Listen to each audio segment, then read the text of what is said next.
আজ আমি হুকের ঘাট কিভাবে বানাই সেটি আমি দুটি পদ্ধতি তোমাদের সাথে শেয়ার করব।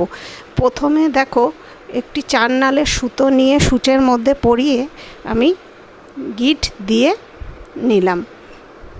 এইবার উল্টো দিক থেকে সুচটিকে ঢুকিয়ে ঠিক যতটুকু দরকার ঠিক ততটুকুই আমি সুতো এর নিচে সোজা করে ওর প্রথম যে সুতোটি আমি ঢুকিয়েছিলাম সেই মাথায় তুলে সুতোটির সূচের কিছুটা অংশ বেরিয়ে থাকবে, তার মধ্যে সুতোটিকে দেখো পেঁচিয়ে পেঁচিয়ে যতটা আমি নিচের গ্যাপ রেখেছিলাম সেই গ্যাপ অনুযায়ী সুতোটিকে পেঁচিয়ে এবার আস্তে আস্তে ধরে ওপর থেকে টেনে টেনে পুরো টাইট মতো করে নিচে যেখান থেকে সুতোটি পরে নেওয়া হয়েছিল সেখান থেকে পিছনের দিকে নিয়ে যাব। দেখো এই জায়গাটি, এবার পেছনের যে সুতোর সাথে আমি কিন্তু এই সুতোটিকে গিট দিয়ে নিলাম।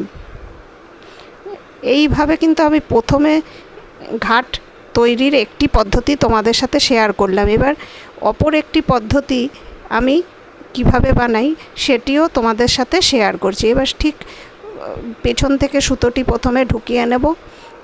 যতটুকু ঘাটের পরিমাপ অনুযায়ী আমি নিচ থেকে সোজাভাবে তুলে ওই ওপরে প্রথমে যে সুতো তুলেছিলাম সেখান থেকে আবার সুতোটিকে পুরো ওপর অবধি তুলে নিলাম। নিয়ে এবার যে সুতোর যে সোজা অংশ থেকে গোল গোল করে ভেতর থেকে দেখো একটা একটা করে গিট দিলাম। এইবার যতটা সুতো লম্বায় আছে পুরোটাতেই এইবার এই গিট দিয়ে দিয়ে পুরোটা কভার করতে হবে।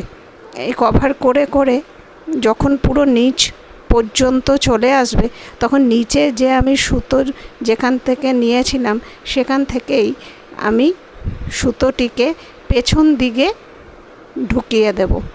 ঢুকিয়ে দিলে এই ঘাট কিন্তু তৈরি। এবার পেছন দিকে আমি এইটাকে সুতোর মধ্যে দিয়ে ঠিক আগের যেভাবে ঘাট করেছিলাম সেইভাবেই আমি আটকে গিট দিয়ে দেব।